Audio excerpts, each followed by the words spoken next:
Voilà, bonjour. Aujourd'hui, 26 novembre 2015, nous fêtons les 50 ans de l'indépendance spatiale française, puisque le 26 novembre 1965, une fusée Diamant a placé sur orbite le satellite Astérix, et la France devenait la troisième puissance spatiale. Donc, à mes côtés, André Rémondière, qui à l'époque travaillait, vous m'avez dit, sur un projet concurrent d'Astérix. Vous étiez à l'ONERA. Absolument. En 1965, je n'étais pas personnel CNES, j'étais ONERA. Et à l'ONERA, on travaillait sur un projet concurrent qui s'appelait SATMOS, Satellite pour l'étude de l'atmosphère. Et notre compétence résultait du fait qu'on avait travaillé sur le pilotage des fusées-sondes qui s'appelaient Bérénice, vous voyez des noms bien choisis, Bérénice, Tibère, Titus, etc. Donc on était devenu très compétent sur le pilotage des fusées et on avait envisagé, même plus qu'envisagé, on avait fait un projet pour satelliser, alors une masse qui était bien inférieure à celle qui a été mise par D1. On envisageait de satelliser 4 ou 5 kilos. Mais ça suffisait pour faire des bip-bip, vous voyez, et de dire que la France était capable de satelliser. Bon, et puis alors, comme nous dépendions de la direction ministérielle à l'armement, qui elle-même, effectivement, chapeautait la CEREB, chapeautait l'industrie et tout, un jour, on nous a dit, bon, ça suffit comme ça va être la CEREB avec les industries, etc., qui vont faire le premier lancement, et ça sera Diamant, qui est finalement, Diamant résulte des compétences acquises sur les différentes séries de pierres précieuses. Vous avez entendu parler des pierres précieuses, hein. Saphir, Topaz. Voilà, exactement, émeraude et compagnie. Et à partir de là, ils ont fait la fusée Diamant. Et nous, avec notre SATMOS à l'ONERA, on est resté dans l'ombre. Voilà. Mais bon, après, en revanche, il y a eu un héritage de Diamant. Le spatial français s'est développé et là, vous avez participé. Oui. Alors après ça, effectivement, je suis arrivé à Toulouse, au Centre spatial de Toulouse, en 1969. Et après avoir travaillé sur les fusées-sondes, sur toutes les techniques liées à l'aérospatiale, j'ai travaillé à la tête de la division satellite. Oui, j'ai travaillé sur les satellites, pour les satellites des 5A et des 5B. Hein. Évidemment, j'avais une équipe qui était là-dessus. D'ailleurs, j'ai aperçu tout à l'heure le chef de projet des 5A, des 5B qui est dans l'assistance, M. Olivero, et on a travaillé donc sur ces satellites. Il faut dire que le premier lancement n'a pas été une réussite, loin de là, ça a été un échec parce que Diamant a eu un problème de coiffe. La coiffe du Diamant de l'époque, Diamant B, ne s'est pas éjectée comme il fallait et les premiers satellites des 5A et des 5B n'ont pas pu être mis en orbite.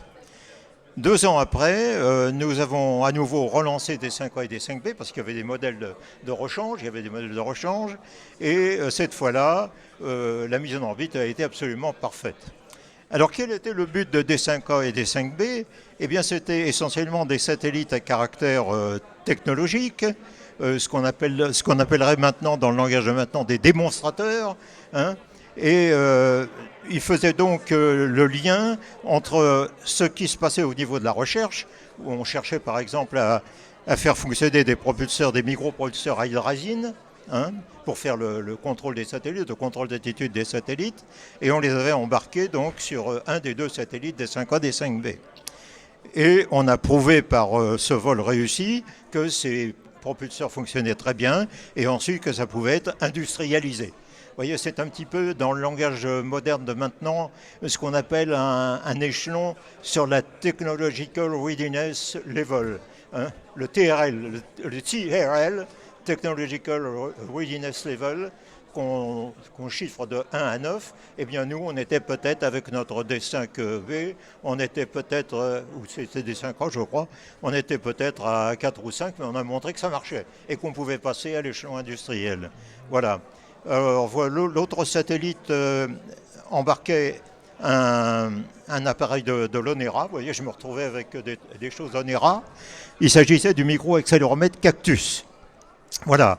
Et après ça, Cactus, qui a très bien fonctionné, a été utilisé en particulier par l'Agence spatiale européenne sur des satellites comme Gaia, par exemple, pour définir un petit peu quels étaient le potentiel de gravitation autour de la Terre, etc., et comment il évoluait. Voilà. Donc il s'agissait on va dire, des briques de base qui ont servi après à faire des satellites d'application. d'application. Vous avez trouvé la bonne expression. On avait mis au point des briques de base. Voilà. Alors bien sûr, il y avait des tas d'autres choses avec, hein. On testait du contrôle thermique, on testait aussi des appareils électroniques, par exemple les horloges, des horloges à demi, des choses comme ça. Voilà, donc D5A, D5B, ce sont 2 satellites qui ont été lancés en 1975, hein, et cette fois-ci avec succès, et qui ont véritablement fait faire un bond à la technologie spatiale française. Mais justement, vous qui avez vu cette évolution de la technologie spatiale française sur 50 ans, à l'époque d'Astérix, est-ce que vous imaginiez tout ce que nous apporteraient les satellites aujourd'hui ? Est-ce que c'était déjà dans le tuyau ou c'est allé beaucoup plus loin que ce que vous pensiez ? On envisageait beaucoup de choses, mais je pense que ce qu'on a trouvé comme application depuis, on n'était pas à l'époque, on ne pouvait pas encore penser à tout, hein. Voilà. Il y avait en quelque sorte, il y avait peut-être les idées de ce qu'on pourrait faire, mais les applications notamment commerciales n'étaient pas à l'esprit peut-être déjà ? On caressait quand même, dans notre esprit, on caressait des applications nombreuses et variées, hein, et après ça a fait des progrès considérables.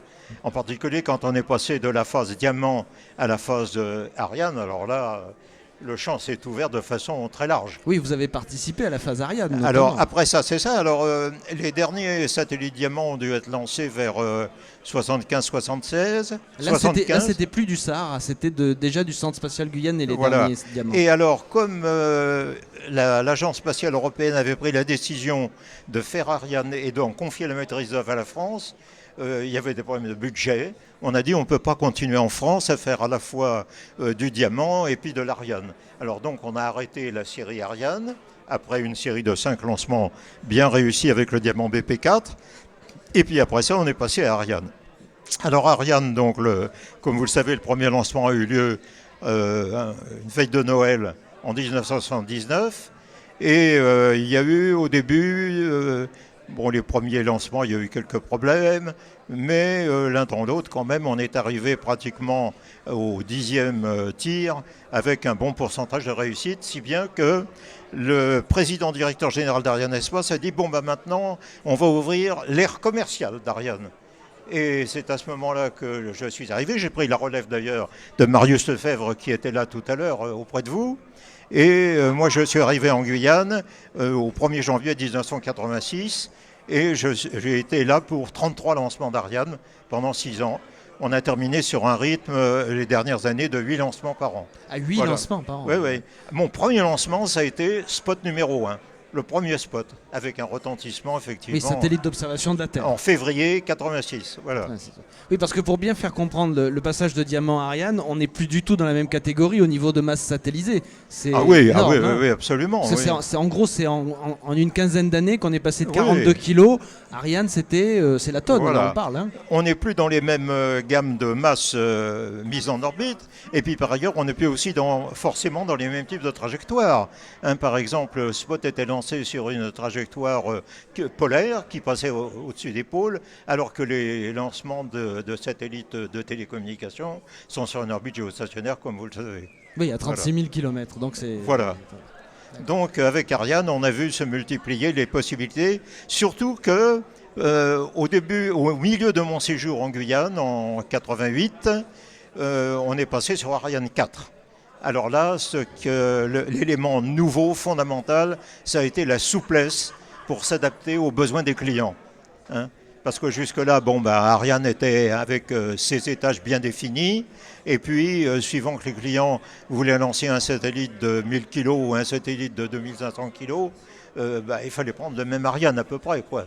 Alors qu'à partir du moment où on a mis sur Ariane 4 la possibilité de mettre des boosters à l'arrière, et ces boosters étant eux-mêmes soit à poudre, soit à liquide, etc., on pouvait s'adapter aux besoins des clients. Voilà.